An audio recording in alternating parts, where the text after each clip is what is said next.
बिस्मिल्लाहिर्रहमानिर्रहीम।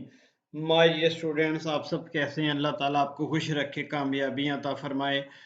हम first year math का चैप्टर नंबर 3 डिस्कस कर रहे हैं और जो एक्सरसाइज आज हम स्टार्ट करेंगे वो है exercise number 3.3। My dear students, exercise number 3.3 start करने से पहले जो मोस्ट इम्पॉर्टेंट टॉपिक है वो है प्रॉपर्टीज ऑफ डिटर्मिनेंट्स। यानी अगर डिटर्मिनेंट्स की प्रॉपर्टीज को आप अच्छे तरीके से अंडरस्टैंड कर लें तो उसका एडवांटेज हमारे पास ये होता है कि हम काफ़ी लेंथी और डिफ़िकल्ट क्वेश्चंस को बहुत ही इजी वे से हम सॉल्व कर लेते हैं। तो अपने लेक्चर का बाकायदा आगाज करते हैं। आज की प्रॉपर्टी नंबर 1 है the value of the determinant remains unchanged और unaltered if we change its row into column.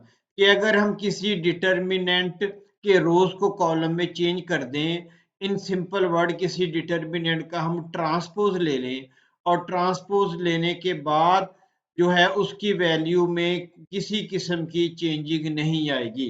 तो इसकी एग्जांपल देख लेते हैं कि हमारे पास ये ए डिटर्मिनेंट मौजूद है और ए जो इसका ट्रांसपोज है, यानी कि ए डिटर्मिनेंट, और अगर उसको हम ट्रांसपोज लें तो दोनों की वैल्यूज आपस में इक्वल होंगी।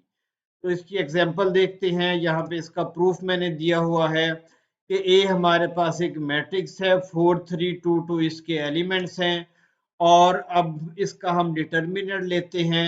ये इसके रोज को मैंने रेड कलर में हाईलाइट कर दिया और दूसरी रो को मैंने इसकी ग्रीन कलर के अंदर हाईलाइट कर दिया। अब इसका डिटर्मिनेंट लें, 4 को 2 के साथ मल्टीप्लाई किया 8 और माइनस फार्मूले का, और 2 को 3 के साथ मल्टीप्लाई किया 6। तो 8 डिटर्मिनेंट का आंसर हमारे पास माय डिफरेंस 2 आ गया। अब हम इसकी रोज को कॉलम में चेंज करते हैं, यानी इसका ट्रांसपोज लेते हैं।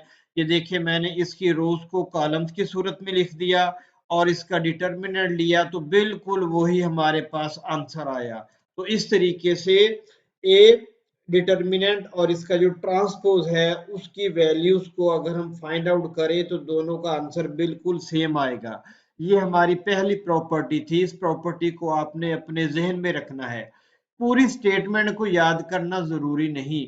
अगर आप सिर्फ इसकी इक्वेशन को अपने जहन के अंदर रखेंगे तो आप इजीली प्रॉपर्टीज की मदद से अपने क्वेश्चन को बहुत आसानी से सॉल्व कर सकते हैं। अब प्रॉपर्टी नंबर 2 पर जाने से पहले determinant of 3/3 matrix, determinant of 3/3 matrix किस तरीके से फाइंड आउट करते हैं उसको थोड़ा सा देख लेते हैं हम। ये हमारे पास 3/3 का एक डिटर्मिनेंट है। तो सबसे पहले हमने अगर इस मैट्रिक्स का डिटर्मिनेंट हमने फाइंड आउट करना हो तो किस तरीके से करेंगे।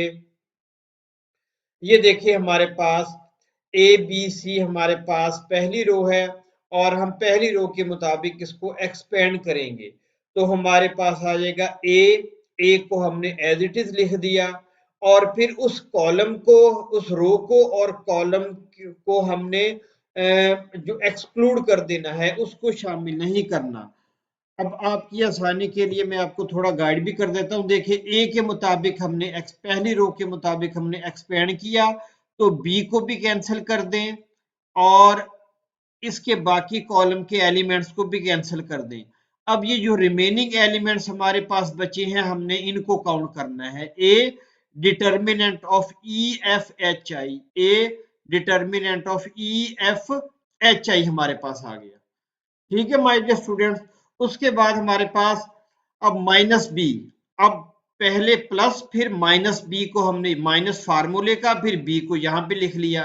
अब डिटर्मिनेंट ऑफ, अब इस रो के बाकी, ये वाली रो हमारी चल रही है ना, लेकिन हमने बी एलिमेंट को ले लिया है तो आप इसको भी कैंसिल कर दें और इसको भी कैंसिल कर दें और इस कॉलम के बाकी एलिमेंट्स को भी कैंसिल कर दें। अब हमारे पास रिमेनिंग एलिमेंट्स कौन से बच गए, डी एफ जी आई, वही मैंने यहाँ पे लिख दिया डी एफ जी आई। उसके बाद हमारा लास्ट जो प्रोसेस होगा वो है प्लस सी। प्लस सी को मैंने यहाँ पे लिख दिया। इसी तरीके से इस रो के बाकी एलिमेंट्स को कैंसिल कर दें और इस कॉलम के बाकी एलिमेंट्स को कैंसिल कर दें। हमारे पास रिमेनिंग एलिमेंट्स कौन से बच गए, डी ई जी एच, वही DEGH मैंने यहाँ पे लिख दिया। इस तरीके से हम 3x3 मैट्रिक्स को बड़े इजी वे से सॉल्व कर सकते हैं। अब नेक्स्ट मूव करते हैं। देखिए यहाँ पर मैंने इसकी एक एग्जांपल भी ले ली, 1 -2 3 2 0 3 1 5 4 और फिर 1 -2 3। अब बिल्कुल उसी तरीके से है ये, देखें। अब सबसे पहले प्रोसेस हमने क्या करना है, देखें ये हमारे पास है एक्सपेंड बाय फर्स्ट रो से हम इसको एक्सपेंड कर रहे हैं, तो बाकी जो है इस रो के जो बाकी एलिमेंट्स है उनको कैंसिल कर दें, यानी कि ये वाला कैंसिल हो जाएगा और ये वाला कैंसिल हो जाएगा। देखिए बिल्कुल इस पे मैंने लाइन लगा दी ताकि आप बच्चे बड़े इजी वे से इसको अंडरस्टैंड कर लें।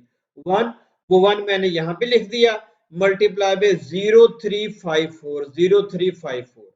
उसके बाद अगला प्रोसेस हमने क्या करना है, माइनस फार्मूले वाला आ गया, फिर -2 हमने लिख लिया।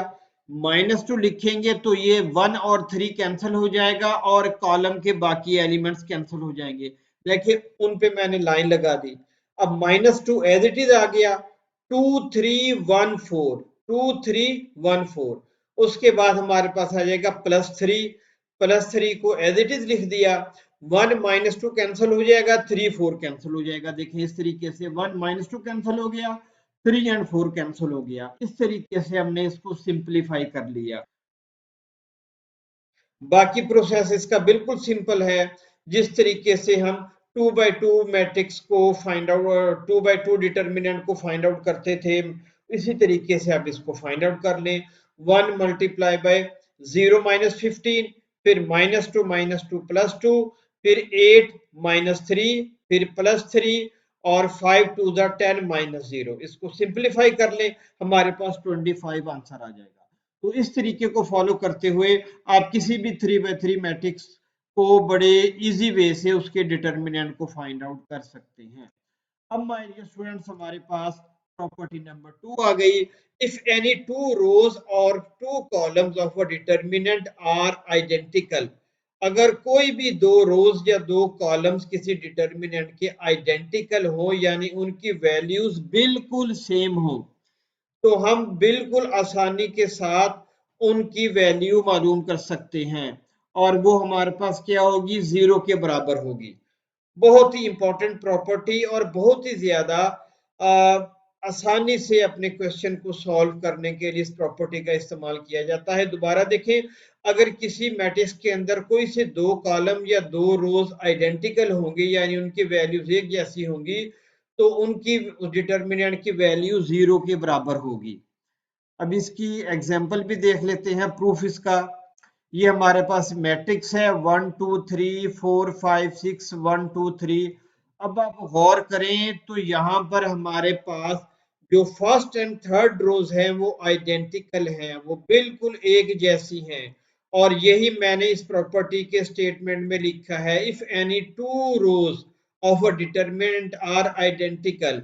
ये पहली रो और तीसरी row, first and third rows are identical, तो बगैर सॉल्व किए आप इसका आंसर 0 के बराबर रख सकते हैं। लेकिन फिर भी मैंने आप बच्चों की आसानी के लिए इसको सॉल्व किया है।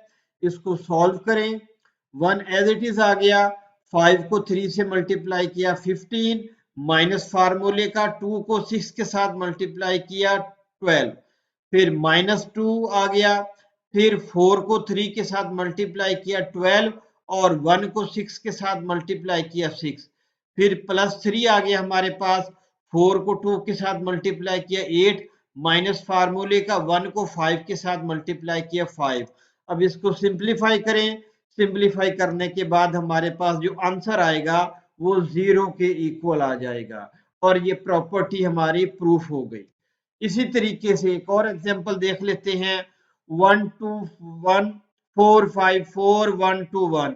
अब यहां पर हमारे पास क्या है, first and third columns are identical, पहला और तीसरा कॉलम हमारे पास यहाँ पे आइडेंटिकल है। अब इसका आंसर भी आप आंखें बंद करके चुप करके बिल्कुल तसल्ली के साथ 0 के बराबर बेटा पुट कर सकते हैं, लेकिन फिर भी मैंने इसको सॉल्व कर दिया है। इसको सिंप्लीफाई करें, सिंप्लीफाई करने के बाद हमारे पास जो आंसर आएगा वो 0 के इक्वल आएगा और यही हमने प्रूफ करना था। अब नेक्स्ट प्रॉपर्टी की तरफ मूव करते हैं।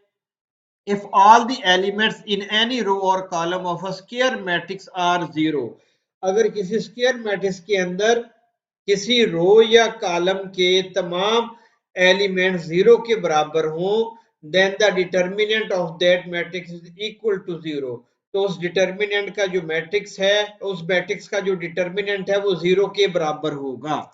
इसकी एग्जांपल भी देख लेते हैं, इसका प्रूफ हमारे पास देखिए 103406103। अब देखिए कॉलम नंबर 2 के तमाम एलिमेंट्स हमारे पास जीरो के बराबर हैं। All elements of second column are zero, तो इस प्रॉपर्टी के मुताबिक इस डिटर्मिनेंट का जो आंसर है वो जीरो के इक्वल होगा। इसको सॉल्व भी कर लेते हैं, सिंपलीफाई किया हमने इसको और हमारे पास जो फाइनल आंसर आ गया वो जीरो के बराबर आ गया। अब इसकी एक एग्जांपल और देख लेते हैं। वहां पर मैंने सेकंड कॉलम को जीरो रखा था और इस एग्जांपल के अंदर मैंने पूरी की पूरी सेकंड रो के एलिमेंट्स को जीरो के बराबर रख दिया है ताकि ये प्रूफ भी इजीली हम सॉल्व कर सके। अब यहाँ पर देखें all the elements of second row are zero, second row के तमाम एलिमेंट्स हमारे पास जीरो के बराबर। इसका जवाब भी आंखें बंद करके आप जीरो के इक्वल कर सकते हैं, लेकिन फिर भी बेटा बच्चों की आसानी के लिए मैंने इसको सॉल्व कर दिया है, आप इसको इजीली अंडरस्टैंड कर सकते हैं। ये जवाब जीरो के बराबर आ गया। अब प्रॉपर्टी नंबर 4 की तरफ मूव करते हैं।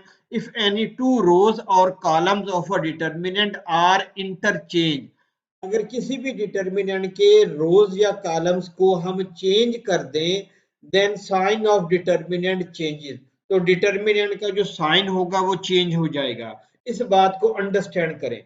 अगर हमने किसी डिटर्मिनेंट की वैल्यू को फाइंड आउट किया और उसके बाद अब अगर हम किसी भी दो रोज या कॉलम्स को आपस में चेंज कर देते हैं तो जवाब का साइन चेंज हो जाएगा। क्लियर होगी बात? अब इस बात को एक एग्जांपल से इजीली अंडरस्टैंड कर लेते हैं। ये हमारे पास इसका प्रूफ आ गया। Let a is equal to 4 3 2 2, इसका डिटर्मिनेंट लेते हैं, डिटर्मिनेंट 2 के बराबर आ गया। अब मैं क्या करता हूं, ये रोज को चेंज कर देता हूं। अब यहां पर देखिए मैंने क्या किया, मैंने सेकंड रो को फर्स्ट रो में लिख दिया और फर्स्ट रो को सेकंड रो में लिख दिया। इसको सॉल्व किया, 6 माइनस 8 माइनस 2, देखिए साइन चेंज हो गया। यहां पर 2 था, लेकिन जब हमने दो रोज या दो कॉलम्स को चेंज किया, ये कॉलम को हमने चेंज किया, रोज को चेंज किया, तो रोज को चेंज करने के बाद हमारे पास आंसर क्या आ गया, -2 आ गया। बस आपने इसको जहन में रखना है। देखिए a इज इक्वल टू 4 3 2 2, जब मैंने इसके फर्स्ट रो को सेकंड रो के साथ चेंज किया तो बस आपने बाहर साइन माइनस का लगा देना है, बस इतना सा काम है। इस प्रॉपर्टी को आपने अपने जहन में रखना है। उसके बाद माय डियर स्टूडेंट्स बिल्कुल इसी तरीके से हमारे पास ये है लेट इज इक्वल टू 2 - 3 5 6 0 4 1 5 -6। अब मैं इसको सॉल्व करता हूं तो सॉल्व करने के बाद मेरे पास -28 आंसर आ जाएगा। यानी कि अगर हम पहली रो से इसको एक्सपेंड करें, देखिए थोड़ा मैं आपको गाइड भी कर देता हूं। 2 एज इट इज आ गया और फिर 0 4 5 -7 0 4 5 -7, फिर माइनस फार्मूले का आ गया और -3 को एज इट इज लिख दिया। 6 4 1 -7 6 4 1 -7, फिर +5 हमने एज इट इज लिख दिया। 6 0 1 5 6 0 1 5। अब इसको सॉल्व कर लेंगे तो हमारे पास 28 -28 आंसर आ जाएगा। अब अगर हम इस डिटर्मिनेंट की किसी भी दो रोज या दो कॉलम्स को चेंज करेंगे तो इसका आंसर -28 नहीं बल्कि 28 आएगा और यही इस प्रॉपर्टी की स्टेटमेंट है। अब इसको भी देख लेते हैं। हम इंटरचेंज रो 2 एंड रो 3, यानी सेकंड रो और थर्ड रो को हम चेंज कर लेते हैं। इसको हम मैथमेटिक्स की लैंग्वेज में इस तरीके से भी लिख सकते हैं, ये इंटरचेंज का साइन है। देखिए सेकंड रो और थर्ड रो को चेंज किया हमने, चेंज करने के बाद इसको हम सॉल्व करेंगे। सॉल्व करने के बाद देखें पहले आंसर क्या था, -28, और अब हमारे पास आंसर क्या आ गया, 28, और यही हमने प्रूफ करना था। उम्मीद है बच्चों आपने इसको अंडरस्टैंड कर लिया होगा।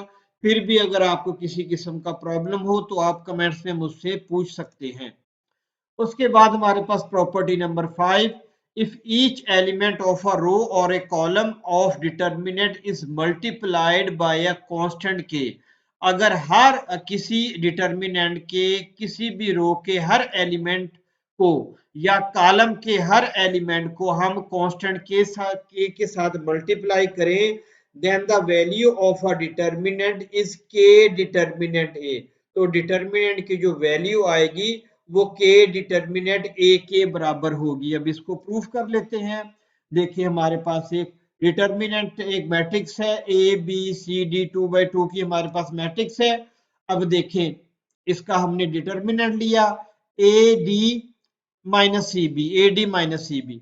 अब multiplying first row with K, पहली रो को के साथ मल्टीप्लाई कर लेते हैं। यही यहाँ पर हमने अभी इलस्ट्रेट किया था, डिस्क्राइब किया था। अब देखिए इसको के साथ मल्टीप्लाई किया, के ए के बी। अब इसको सॉल्व करें, के ए डी माइनस के बी सी यहाँ पे लिख दिया। अब इसके अंदर से कॉमन क्या हमने निकाला, के को कॉमन निकाला जा सकता है और A D minus C B bracket के अंदर बच गया। माय डियर स्टूडेंट्स, ये A D minus C B क्या है? यही तो है जो अभी हमने इसको फाइंड आउट किया था, डिटर्मिनेंट ऑफ ए। यानी A D minus C B की जगह पे डिटर्मिनेंट ऑफ ए को लिखा जा सकता है और यही हमने प्रूफ करना था। यानी किसी भी मैट्रिक्स के कंप्लीट रो या कॉलम को हम के साथ मल्टीप्लाई करें तो उसका जवाब क्या आएगा, के इंटू डिटर्मिनेंट ऑफ ए की वैल्यू के बराबर। ठीक हो गया माय डियर स्टूडेंट। अब नेक्स्ट प्रॉपर्टी की तरफ मूव करते हैं, property number 6, if each element of a row और ए कॉलम, अगर रो या कॉलम के हर एलिमेंट को डिटर्मिनेंट के is expressed as sum of two और मोर टर्म, हम एक्सप्रेस कर सकें दो या दो से ज्यादा टर्म्स के दरमियान, यानी उनका सम हमने लेना है। then the determinant can be expressed as sum of two or more determinants, तब हम डिटर्मिनेंट को दो या दो से ज्यादा डिटर्मिनेंट के सम के बराबर पुट कर सकते हैं। अब इसको समझना थोड़ा सा मुश्किल है लेकिन एग्जाम्पल की मदद से देखते हैं। इंशाल्लाह माय डियर स्टूडेंट्स आप इसको इजीली अंडरस्टैंड कर लेंगे। ये देखिए हमारे पास ये पहली टर्म है, हमारे पास ये दूसरी टर्म है, ये भी टर्म है, ये टर्म है। अब देखें, if each element of a row और ए कॉलम, रो के हर कॉलम को is expressed as sum of two और मोर टर्म। ये देखें ये पहली टर्म और ये दूसरी टर्म ये इनका सम है, फिर ये पहली टर्म और ये दूसरी टर्म ये इनका सम है। Then the determinant can be expressed, determinant को हम एक्सप्रेस कर सकते हैं सम ऑफ टू और मोर डिटर्मिनेंट, इसको हम दो या दो से ज्यादा डिटर्मिनेंट्स के अंदर एक्सप्रेस किया जा सकता है। ये देखिए यहां पर ए हमारे पास डिटर्मिनेंट किसके बराबर आ गया, ये हमने डिटर्मिनेंट इसको बना दिया। उसके बाद इसको हम लिख सकते हैं इस तरीके से, ए बी सी डी, यानी पहली टर्म को हमने लैदा कर लिया ए बी को और C D as it is आ गई, फिर प्लस का साइन डाल देंगे, ये सम जो हमने लिखा हुआ है प्लस का साइन डाल दिया और फिर हमारे पास आ गया ई जी सी डी, ई जी और सी डी, इस तरीके से हम इसको लिख सकते हैं। देखिए ए हमने लिख दिया और फिर बी लिख दिया हमने यहाँ पर, उसके बाद ई लिख दिया यहाँ पर, उसके बाद जी लिख दिया हमने यहाँ पर और C D as it is आ जाएंगे। तो इस प्रॉपर्टी को आपने अपने जहन में रखना है। बहरहाल आप बच्चों की आसानी के लिए बेटा मैंने इसको प्रूफ भी कर दिया है। देखिए हम इसकी लेफ्ट हैंड साइड ले लेते हैं, इस साइड को पहले लिख लिया, इसको आप सॉल्व करें। ये मैंने इसको सॉल्व किया, सॉल्व करने के बाद हमारे पास ये वाला आंसर जो है ये फाइनल आ गया। अब इसकी राइट हैंड साइड लेते हैं, राइट हैंड साइड लेने के बाद इसको सॉल्व करते हैं, इसको सॉल्व किया तो सॉल्व करने के बाद हमारे पास बिल्कुल वही आंसर आएगा। देखिए ये आंसर और ये आंसर बिल्कुल आपस में एग्जैक्टली सेम आ गए, और यही हमने इस प्रॉपर्टी के अंदर प्रूफ करना था। अब प्रॉपर्टी नंबर 7 की तरफ मूव करते हैं। If in a determinant all the elements above और below the main diagonal is zero, कि अगर डिटर्मिनेंट के मेन डायगोनल के ऊपर या नीचे सारे के सारे एलिमेंट जीरो हो, then the value of determinant is equal to the product of main diagonal element.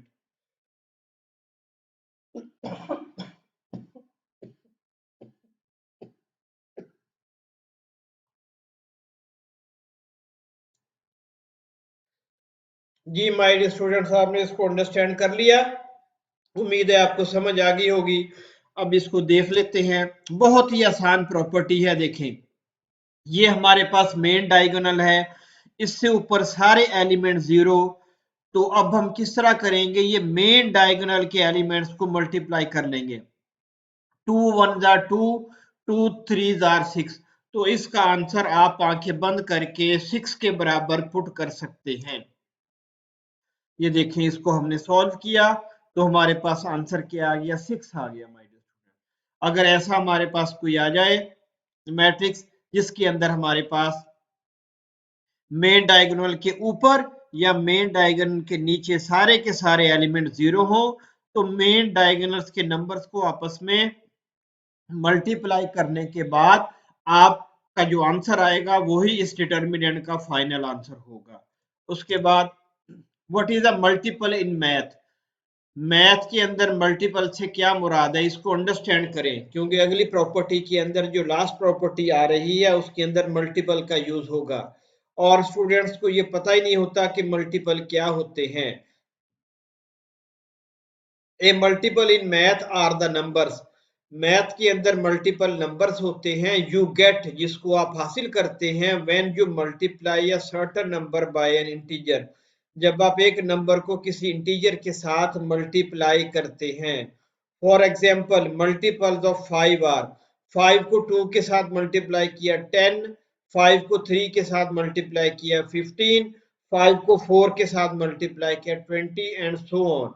Multiples of 7 are, 7 को 2 के साथ मल्टीप्लाई किया 14, 7 को 3 के साथ मल्टीप्लाई किया 21, 7 को 4 के साथ मल्टीप्लाई किया एंड सो ऑन। तो ये हमारे मल्टीपल कहलाते हैं। इसको मैंने डायग्राम के जरिए भी आपको समझाने की कोशिश की है। ये देखिए ये नंबर आ गया, नंबर आ गया, ये मल्टीपल आ गया, 6 3 आर 18, तो 18 मल्टीपल हो गया। मजीद इसको क्लियर करने के लिए हमारे पास देखें ये होल नंबर आ गया, ये हमारे पास इंटीजर आ गया और ये मल्टीपल्स आ गए। 3 को -2 के साथ मल्टीप्लाई किया -6, 3 को -1 के साथ मल्टीप्लाई किया -3। यही हमने स्टेटमेंट के अंदर डिस्क्राइब किया था। जब आप एक नंबर को दूसरे इंटीजर के साथ मल्टीप्लाई करते हैं तो हमें जो जवाब मिलता है वो उस नंबर के मल्टीपल कहलाते हैं। ठीक हो गया अच्छे अच्छे बच्चों। अब हम प्रॉपर्टी नंबर 7 की तरफ मूव कर प्रॉपर्टी नंबर 8 की तरफ मूव करते हैं। If one row is exactly a multiple of an other row, अगर एक रो 100% दूसरी रो की मल्टीपल है, then the value of determinant will be zero, तो चुप करके आपने उस डिटर्मिनेंट को बगैर सॉल्व किए उसका आंसर जीरो के बराबर लिख देना है। This holds for every n by n matrix, n by n matrix जिसके अंदर कॉलम्स और रो की तादाद बराबर, यानी स्क्वायर मैट्रिक्स को हम n बाय n से भी डिनोट कर सकते हैं। Same case is applicable in columns, यहां पर सिर्फ मैंने रो का लिखा है। अगर किसी कॉलम का भी कोई एक कॉलम दूसरे कॉलम का मल्टीपल होगा फिर भी उसका जवाब जीरो के बराबर हम लिखेंगे। अब इसका प्रूफ देख लेते हैं। 1 2 3 2 4 6 1 2 3। अब माय डियर स्टूडेंट्स क्या आप बता सकते हैं कि कौन सी रो या कौन सा कॉलम दूसरे का मल्टीपल है? ये देखिए हमारे पास क्या है, देखिए second row is multiple of first row, second row first row की मल्टीपल है। 1 को 2 के साथ मल्टीप्लाई किया 2, 2 को 2 के साथ मल्टीप्लाई किया 4, 3 को 2 के साथ मल्टीप्लाई किया 6। तो इस डिटर्मिनेंट का आंसर हम आंखें बंद करके 0 के बराबर पुट कर सकते हैं। फिर भी मैंने इसको सिंप्लीफाई किया। 1 4 को 3 के साथ मल्टीप्लाई किया 12 माइनस 2 को 6 के साथ मल्टीप्लाई किया 12। फिर -2 आ गया, माइनस फार्मूले का 2 एज इट इज लिख लिया। फिर 2 को 3 के साथ मल्टीप्लाई किया 6 माइनस फार्मूले का, 1 को 6 के साथ मल्टीप्लाई किया तो 6 आ गया। उसके बाद +3 आ गया हमारे पास। उसके बाद 2 को 2 के साथ मल्टीप्लाई किया 4 माइनस फार्मूले का, 1 को 4 के साथ मल्टीप्लाई किया -4। इसको सिंप्लीफाई करें। 1 12 माइनस 12 0 -2 6 माइनस 6 0 +3 4 माइनस 4 0। इनको आपस में जब सिंप्लीफाई करेंगे तो 0 आंसर आ गया। इसी तरीके से कॉलम्स के अंदर भी देख लेते हैं। Second column is multiple of first column. 1 को 2 के साथ मल्टीप्लाई किया 2, 2 को हमने मल्टीप्लाई किया 2 के साथ 4, 1 को 2 के साथ मल्टीप्लाई किया 2। तो इस मैट्रिक्स का आंसर भी हम आंखें बंद करके बगैर कैलकुलेशन के बगैर किसी परेशानी के 0 के बराबर रख सकते हैं। फिर भी इसको सॉल्व किया। सॉल्व करने के बाद हमारे पास आंसर आया 0 के बराबर, और यही हमने प्रूफ करना था। माय डियर स्टूडेंट्स, ये टोटल 8 प्रॉपर्टीज हमने डिटर्मिनेंट्स की पढ़ ली। इसको अच्छे तरीके से वीडियो को आप वॉच करें, इसको अंडरस्टैंड करें। तो अगर आपको आज की वीडियो पसंद आई हो तो माय डियर स्टूडेंट्स आपसे रिक्वेस्ट है कि मेरे चैनल को सब्सक्राइब कर दें, वीडियोस को लाइक कर दें और शेयर भी कर दें। बहुत शुक्रिया।